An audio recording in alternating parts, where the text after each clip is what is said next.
I'm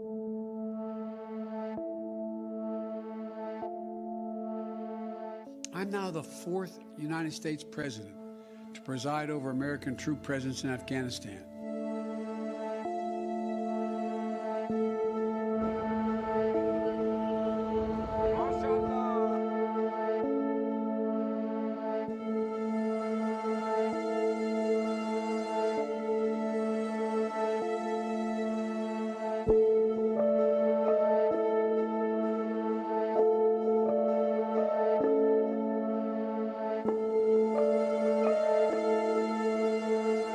Taliban regime, 8,400 troops in Afghanistan. I spoke to the leader of the Taliban today.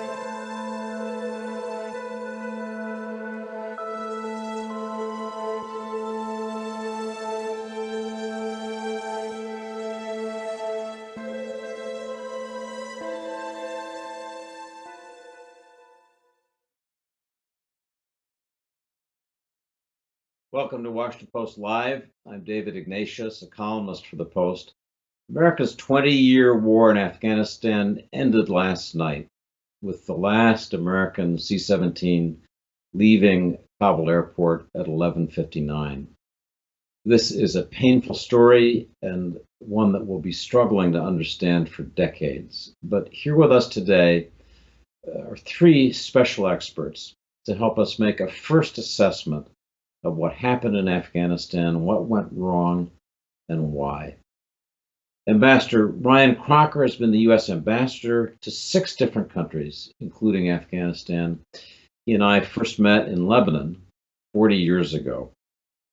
Douglas Lute is a retired U.S. Army Lieutenant General and former U.S. ambassador to NATO, who helped lead President Bush's and Obama's coordination of the war in Afghanistan. And my colleague, Craig Whitlock, is a prize-winning investigative reporter here at the Post, who has authored this Washington Post book, The Afghanistan Papers, A Secret History of the War.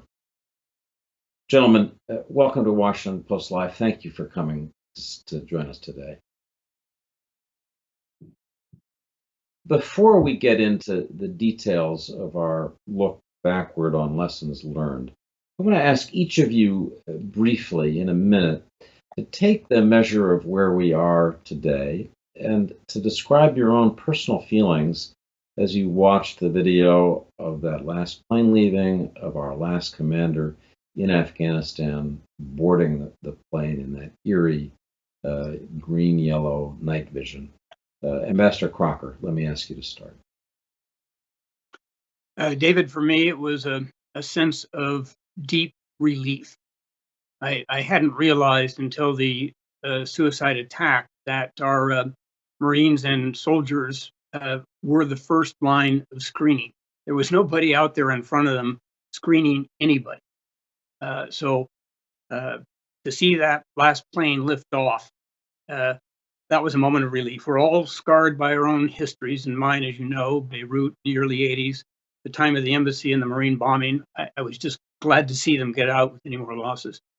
The indelible image for me, though, wasn't that flight. It was the 16th of August, the fall of Kabul, when we saw another C-17 mobbed by desperate Afghans, clinging to the fuselage as it taxied. And then we saw the horror of several individuals who managed to get up in the wheel wells, I guess, falling off the undercarriage to their deaths. That one's going to stay with me for quite a while.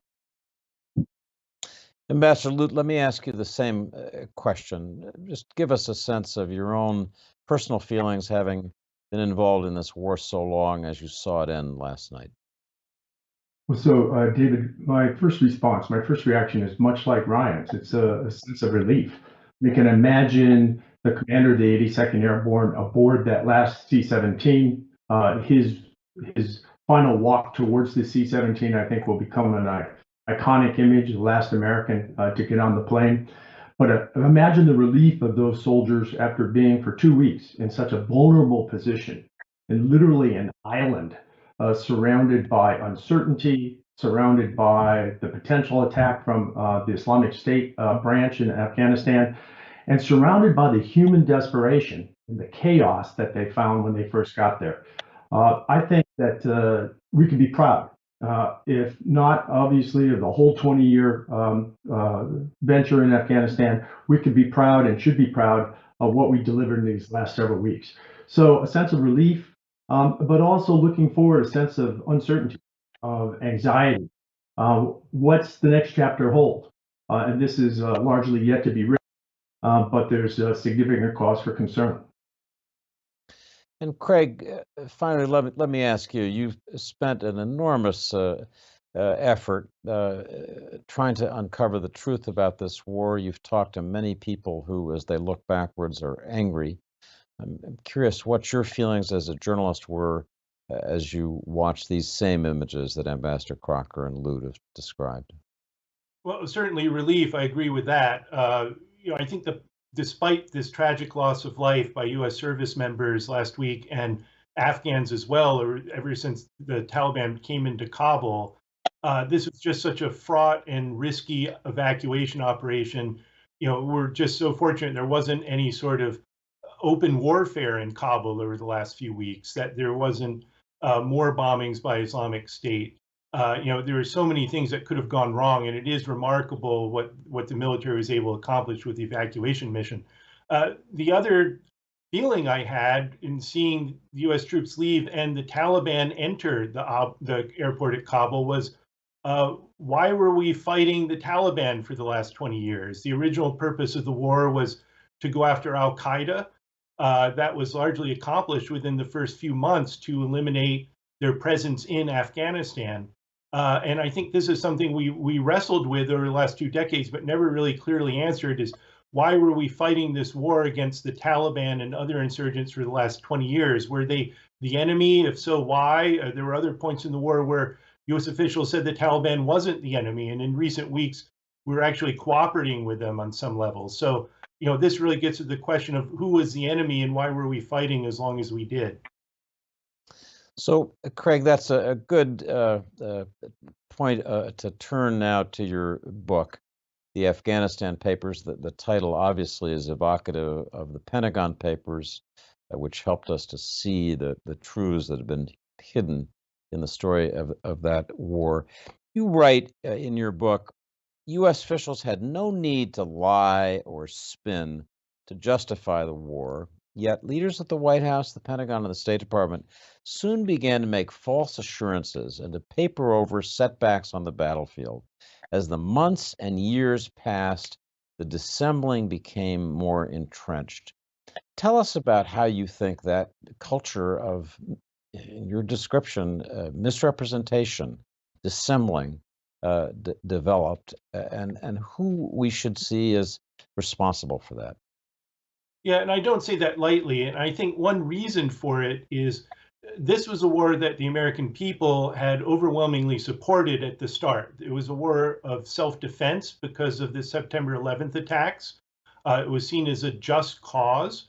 The Bush administration really had a lot of popular goodwill for its operations in Afghanistan. And I think once in the first 6 months, it appeared that the United States had won this war. Al-Qaeda was its leaders were killed, captured, or had fled Afghanistan. The Taliban was removed from power. And I think, though, starting in 2002, when things started to drift, we shifted our focus to Iraq. But from that point on, whenever there were setbacks or things started to go downhill, there was a real reluctance to admit this honestly in public, because what American president or senior officials want to admit that they're slowly losing a war that Americans once thought they had won, and that was a just cause. But we see this really from the beginning. In April of 2002, President Bush gave a speech at the Virginia Military Institute, and he reassured the audience that the United States would not get stuck in Afghanistan. It would not be a quagmire like Vietnam. And Bush specifically cited lessons learned from the British experience in Afghanistan and the Soviet experience in Afghanistan. He said, we're not going to let that happen where we get stuck and founder around for year after year in this unwinnable war. On that very same day, Donald Rumsfeld, his defense secretary, wrote a memo to several top aides and generals in which he was very worried that the U.S. wouldn't get out of Afghanistan. He said, "We need a plan to stabilize Afghanistan. Otherwise, we're never going to be able to withdraw U.S. troops." And he ended this memo with a single word. It said, "Help!" exclamation point. And from that point forward, you can point to example after example where Bush administration officials, Obama administration officials, and Trump administration officials would often say one thing in public, reassuring the public that we would win this war, that we were making progress. And yet in private, there's contemporaneous documents or interviews which show that they believe the complete opposite. Ambassador Lute, you were the White House Afghanistan coordinator for both Presidents Bush and Obama. You've praised Craig's book and what I've seen, but I gather that you take exception to the idea that this was a willful deception on the part of leaders both in the White House and in the military. Maybe you could speak to that question of the difference between willful deception and overly optimistic expectations. Right. We do part ways on this point, David. My sense is that if public pronouncements were anything, they were perhaps overly ambitious, overly optimistic.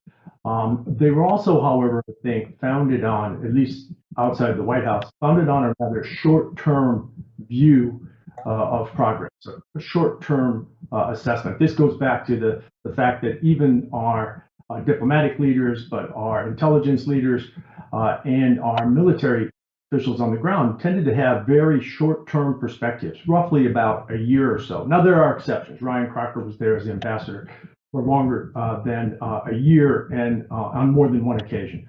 But overall, I think we had a relatively myopic view of the fight. And, you know, we tend to put people in very difficult situations like Afghanistan who have a can-do, optimistic, break down every door approach in order to get very difficult things done.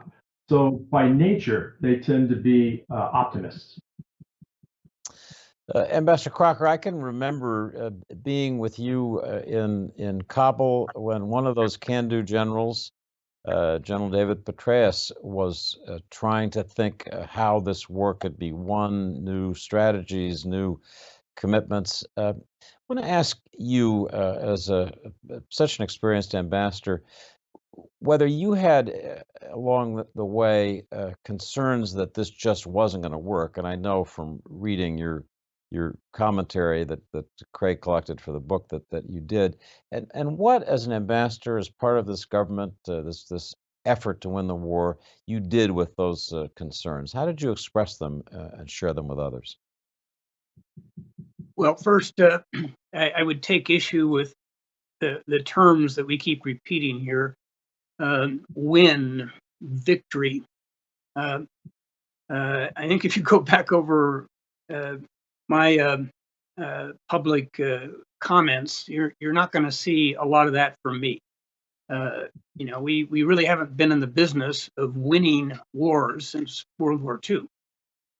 You don't have that total war capability anymore. We have the capability, but we're certainly not going to use it. So for me, Afghanistan was a national security threat that had to be managed. And the critical nexus, of course, was the Taliban and its links to al-Qaeda.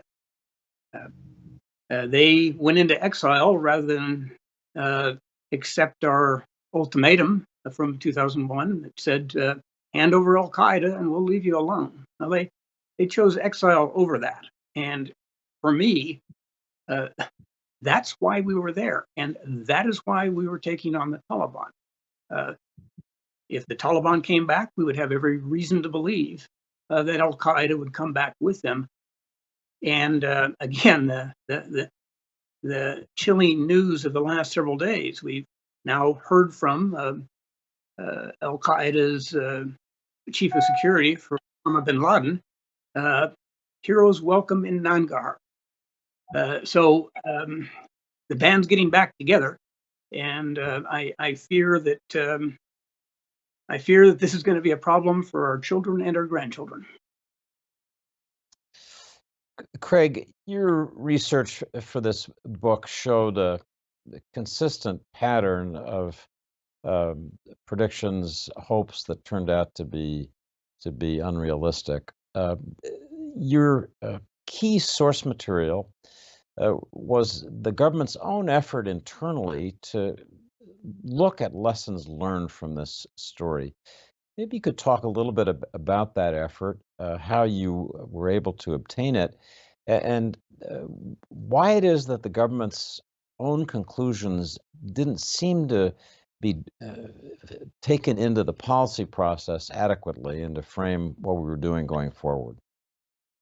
Yeah, so the core documents that we relied on for the book were interviews conducted by the Special Inspector General for Afghanistan. It's an agency chartered by Congress to investigate fraud, waste, and abuse in Afghanistan. And they started what they call the Lessons Learned program around 2015, when people thought the war was winding down at that time during the latter part of the Obama administration.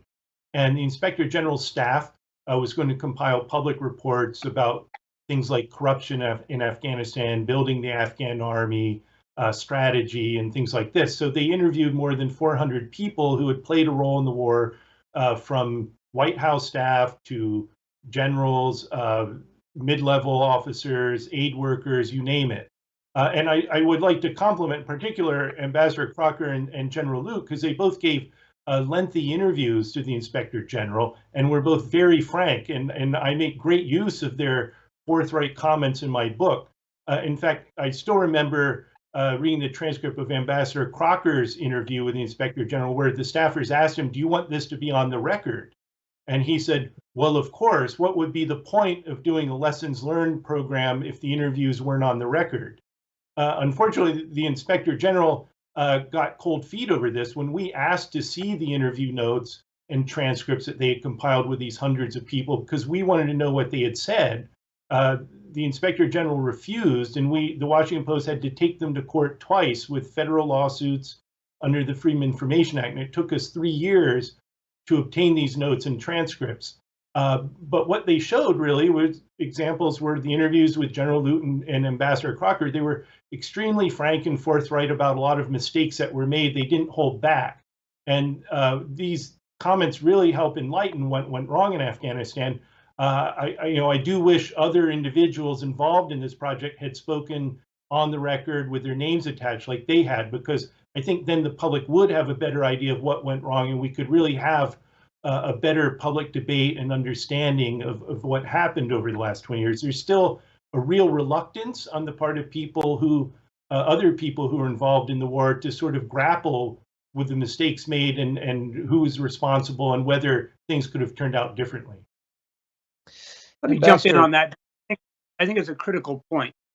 I would hope that one of the lessons learned of the Afghanistan issue is that we need maybe a bifurcated system for lessons learned, where the Inspector General would offer, indeed encourage, on-the-record interviews, and then follow through to be sure they were on the record, but also for younger, more junior personnel who could really fear retribution, to give them the option of doing it on a more confidential basis. But getting this, if it's on the record, it's on the record. And I would hope we could carry that lesson forward. Ambassador Lute, in the interviews that Craig just mentioned that you did with this Lessons Learned project, you were quoted at one point as saying, "We were devoid of a fundamental understanding of Afghanistan. We didn't know what we were doing." And I remember conversations with you back in 2009, at the time that President Obama was debating whether to add additional forces in Afghanistan, and your skepticism at that time about whether we would be able to achieve the kinds of goals the military was talking about. It's now well known that back then, one of the few people who was arguing for a more limited mission than the one that President Obama chose was his vice president, Joe Biden, who saw this as a counterterrorism mission, not a broader counterinsurgency. I want to ask you, as you look backward, knowing the principles in this history as few people do, was then Vice President Biden right at the time in the way he made his assessment? Well, David, what I was referring to with regard to we didn't know what we were doing, went on in the interview to describe the underlying conditions in Afghanistan, sort of the pre-existing conditions, the poverty, the landlocked geography, very difficult regional neighborhood, endemic corruption, the deep fractious divides inside the body politic, which made, in my view, Afghanistan not a good candidate for state building and the counterinsurgency method that we were applying to state building. I think that many of those underlying conditions also are the foundation for then Vice President Biden's and now President Biden's skepticism about the state building project. I want to ask Ambassador Crocker about the issue that Ambassador Lute just raised about our ability to achieve goals in this very different country. Presidents never like to describe Afghanistan as nation building, but the counter-insurgency strategy that we adopted, the provincial reconstruction teams across the country, the projects to build roads and schools and make a more modern Afghanistan, had that effect. As you look at American foreign policy and that strain that we see in so many instances, Iraq, Afghanistan are the most recent, do you think we have to get out of the nation building idea entirely, or is that appropriately part of what America should do abroad? Well, look, rather than think about nation building or not, let's talk about ends and ways and means. Why are you in a given country? Again, for me, it was clear in 2002 when I opened the embassy. It was clear a decade later when I was there as an ambassador that our purpose in that country was to ensure no 9/11 ever came to us again from Afghan soil. On my first stint there, 6 months after 9/11, March 11, 2002, we dedicated the interment of a piece of the World Trade Center at the base of the embassy flagpole. Never again. So that's the easy part. Then you talk about what are the means to that end. And I was part of those early discussions in early 2002. Education, particularly female education. Yeah. Then Senator Biden was my first congressional visitor. I took him to a girls' school, first grade class. Little girls of age 6, not so little girls age 12, because the 12-year-olds had turned school age when the Taliban took over the country and shut all of that down. We talked about not nation building, but looking back to the history of Afghanistan economically and how it was an agrarian state. And I had those conversations with USAID Director Andrew Natsios. Yeah, that's great, but if you're going to have a cash crop system, you got to have a means of reaching markets. That means roads. And if you're going to build roads, you've got to maintain them. So you've got to have an operational budget as well as a construction budget, and so forth. So again, I don't think it's the right debate to nation build or not to nation build. The right debate is, why are we wherever it is we are? What is our goal? How then best to achieve it? But you know, David, Craig. if I can on this point, Sure. If the goal is security of the homeland, then it seems to me we have profited. We've taken advantage of the last 20 years. I mean, we have counterterrorism capabilities today that had no parallel on September 12th, 2001. We can literally strike anywhere in the world nearly overnight with precision based on a global network of counterterrorism partners. Our homeland is a much harder counterterrorism target today than it was on September 11th. So we've, I think, taken advantage. While we did not create or build the Afghan state that we at times in the last 20 years imagined, to Ryan's point, setting very high goals for ourselves, the ends, what we did accomplish fundamentally was secure the homeland. That's a powerful summary of the positive achievements of this period, and thank you for that. Craig, you have a quote in your book from a USAID worker talking about all these projects that we embarked on. This USAID person said that 90% of what the U.S. spent in Afghanistan during his time there was overkill.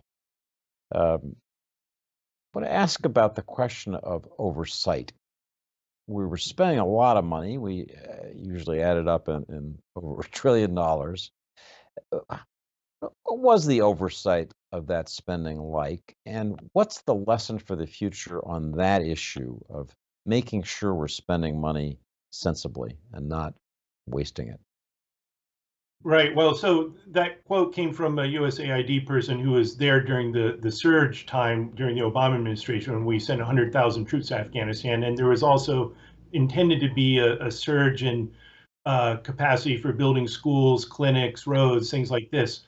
There was another interview with someone, an aid worker, who said, recalled a visiting congressman on a delegation coming in, and he was actually blaming Congress for this pressure to spend to build up Afghanistan very quickly.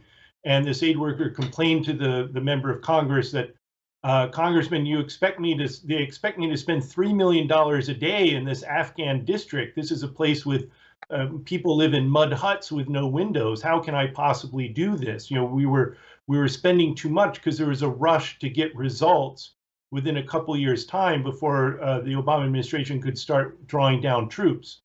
You know, the best description of this actually, I think, came from General Lute's lessons learned interview, and I'm paraphrasing here, but he said, you know, we're a rich country. Sometimes we can spend an enormous amount, but do we really have to break the bank here? What were we really trying to accomplish? That we were just kind of throwing money at the problem in an attempt to fix things at a very rapid time frame. And that's what I think largely happened when Obama was president. The irony with nation building is this phrase kind of has a pejorative meaning, and both Bush and Obama and also President Trump, they all promised in public that they said, we're not nation building in Afghanistan, even though each of them knew to differing degrees that, in fact, we were trying to build up the Afghan state and Afghan institutions, Afghan army. That's exactly what we were doing. So politically, I think this became a hard sell to the American people that we were engaged in this quote unquote nation building campaign, even though, as Ambassador Crocker said, you know, to some degree that was necessary. Ambassador Crocker, I want to go back to another of the comments you made in your lessons learned interview that struck me as I read the transcript. You say at one point, the ultimate point of failure for our efforts wasn't an insurgency, it was the weight of endemic corruption. Corruption has been a part of Afghan society for centuries, but we were opening a spigot of money that enabled it on a scale that Afghanistan had never known. Talk a little bit about that issue of corruption, both as you encountered it when you first were there as charge in 2002 and then later as ambassador in 2011-12. The issue of corruption, of course, is huge, and it's not limited to Afghanistan. The same problem in Iraq, arguably a lot bigger because there was a lot more money and resources out there to be corrupt with. This was a very contentious issue with Karzai. When I would talk to him about particularly egregious scandals like Kabul Bank, his response would be, "Well, look, you're the ones who poured the gasoline on those embers, sending in, millions and millions of dollars in security and economic assistance without proper controls." And I think this is really crucial because it's going to happen anytime we do anything like in Iraq or in Afghanistan. And however horrific the thought to all of us, we will do something like that again. We have got to be cognizant that without stable and respected institutions, without a respected rule of law, with very uncertain prospects for the future, you are guaranteed to get corruption. So it is not that a few bad people grab some sacks of money.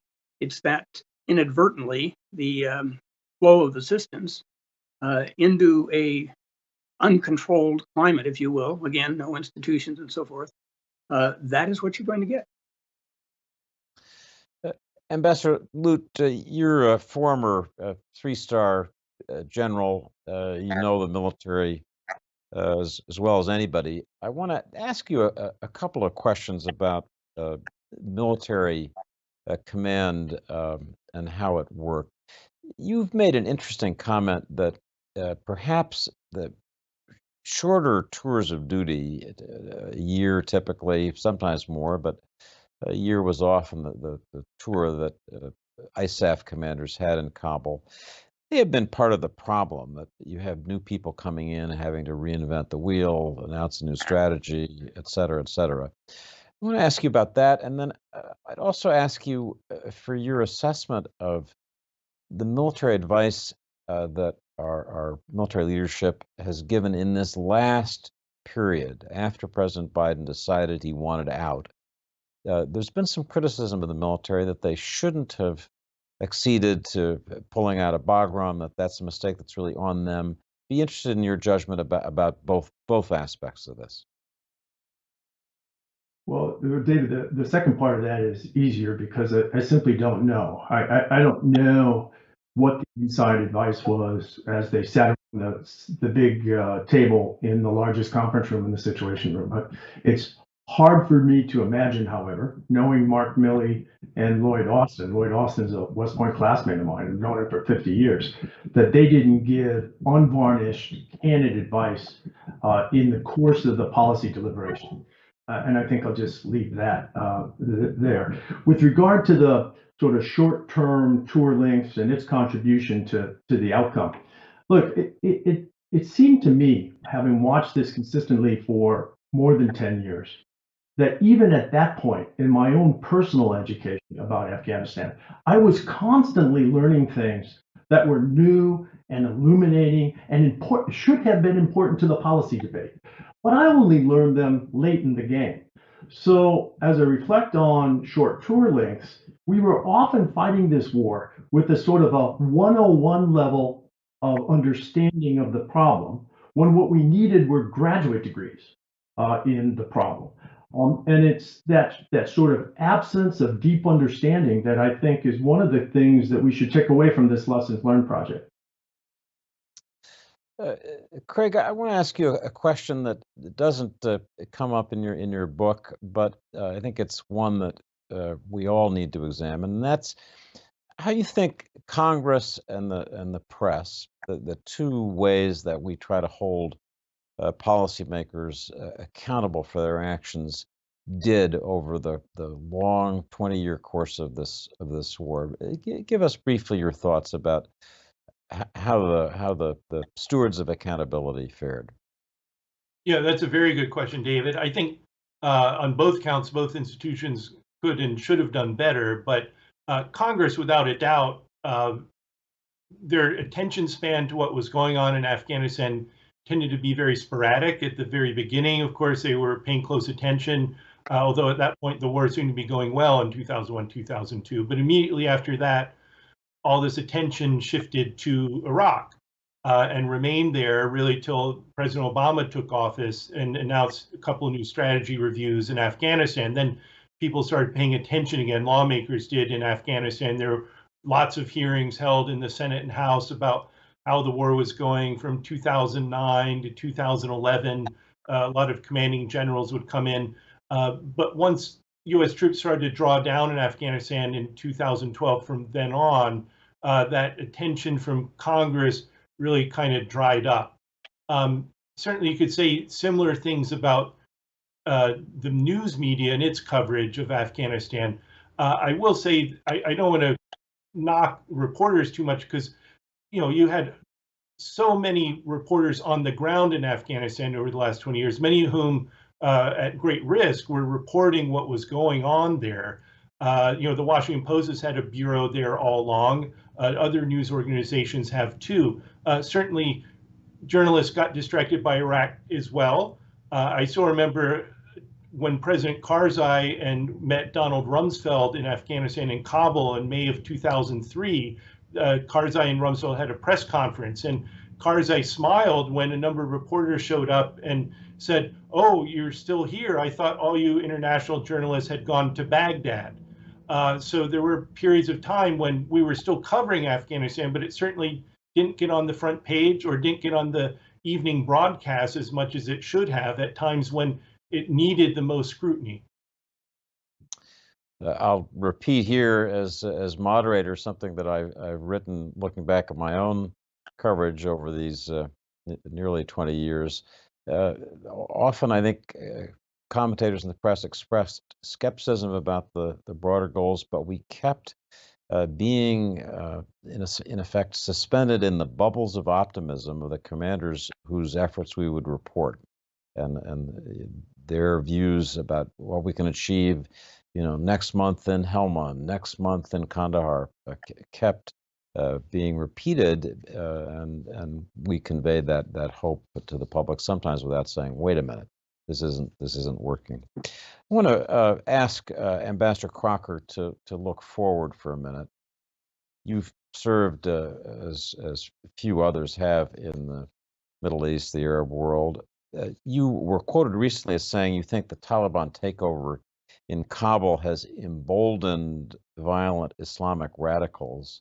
And I want to ask you what your sense is about how threatening that could prove to be over the next several years. Would you expect people to see the Taliban victory in Afghanistan and then redouble their own efforts to restart jihadist campaigns in the countries where jihadist movements have been turned back? Well, we're certainly going to find out. And I think the first test case is right next door in Pakistan. The Pakistanis had probably a couple of hours of high-fiving it around the corridors of power in Islamabad and Rawalpindi because they had said all along, I was there as ambassador for 3 years, that were they hedging their bets by not turning the Taliban into their mortal enemy? Yeah, you bet they were. Because I remember what happened the last time we got tired and went home after the anti-Soviet jihad. We pulled out. We didn't have deployed troops, obviously, but a major agency presence. And Pakistan was left with this horrendous Afghan civil war. So they could celebrate that. They got it right. And then I think they took a look around them at what this narrative the Taliban now had of effectively telling the world that we soldiers of God, clad only in the armor of the one true faith, have vanquished the heavily armed infidels. Well, we've already seen stuff coming out now. The Pakistani Taliban, which aims at the overthrow of the Pakistani government, is talking real tough. Pakistan is going to have to worry about that. They're going to have to worry about the effect on the Kashmiri militants. Yes, they created it, but they've now lost control. And I think you're going to see in this period ahead some real threats to Pakistan's internal order and stability already shaky. So unlike Vietnam, what happens in Afghanistan is not going to stay in Afghanistan, as we've seen. This is being portrayed as a huge victory for the for Islamic militants, and that is transnational by definition.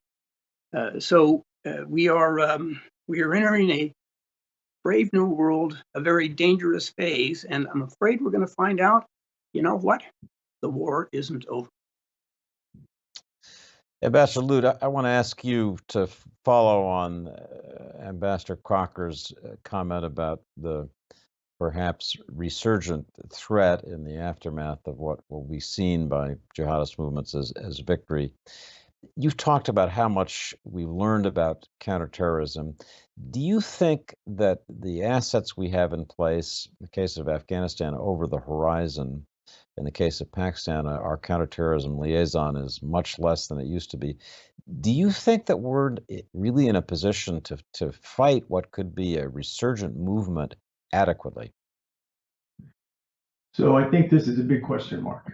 The president, of course, has said we will have this over-horizon capability. Over the last week, we've seen at least two examples of strikes which were obviously cued by precision intelligence inside Afghanistan. But the strike itself, the strike mechanism itself, came from outside the country. So we've sort of demonstrated this over-the-horizon potential twice. I suspect that we can sustain that. It will not be as good as a presence on the ground because of the inability or increased difficulty to run human intelligence targets and so forth, and the reduced response or the reduced ability to respond quickly over the horizon, really because of the physics, the geography, right, flight times and so forth. The question will be, is it sufficient to continue to suppress terrorists who can strike us? I do want to quickly add to that, though, David, Ryan's point, and underline. Look, the vital national interests in this region are really two. One was, and this dates almost all the way back through the 20-year history. One was the ability to safeguard the homeland, so to counter terrorists who could strike us. But the second was the stability of the Pakistani state, because of now 200 million people, existential conflict with its neighbor India, and about 200 nuclear weapons. So it's important here that we keep our eye on Pakistan, because what happens there is likely to have the most significant regional and global impacts.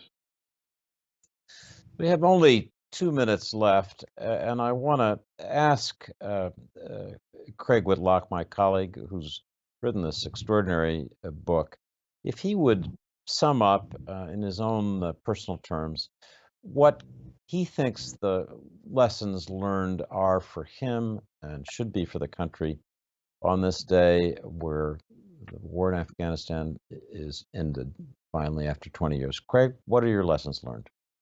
Well, I think the lesson we haven't quite learned yet is what sort of counterterrorism strategy should we have? You know, here we talk about the threats emanating from Afghanistan, whether it's Islamic State or Al-Qaeda or the Taliban or all these other foreign jihadis. But, you know, a big part of the reason that Afghanistan became a magnet to so many of these fighters is because we had a presence there. They saw us as the foreign occupiers, the infidels who had come into Afghanistan, and their goal was to force us to leave, which they've now accomplished.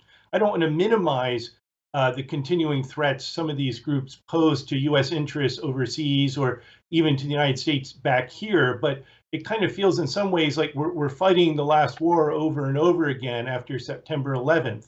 You know, that was something former Defense Secretary Bob Gates always used to say, that in America we're always guilty of focusing on the last war and not looking ahead to the new threats or to see how things change. I think in some ways after 2001, Al-Qaeda moved on. They moved on to other countries. They metastasized, and there's clearly still a threat to U.S. national security from jihadist groups around the world. But I think the way in which we go about combating that hasn't really been very productive necessarily. Maybe this is a good time for us to really think about those lessons and experiences from the last 20 years, and you know, how are we going to deal with these threats for the next generation? And it's just using military power or airstrikes or drone strikes. You know, that can be effective in the short term, but in the long term, it's questionable what it's really accomplishing. So we've come to the end of our 45 minutes. I just want to thank on behalf, I'm sure, of all of our viewers, our three panelists, Ambassador Ryan Crocker, Ambassador Doug Lute, and my colleague, Washington Post journalist Craig Whitlock, for an extraordinary discussion. These are three people who have thought deeply about this war and every aspect of it. I want to thank all three of you for joining us today and sharing insights on the day when we're thinking, what did this mean and where do we go next? So for Washington Post Live, thank you for joining us. To see what we've got coming up, please check out WashingtonPostLive.com, register for our future programs. Thank you for joining us today for this special look at Afghanistan.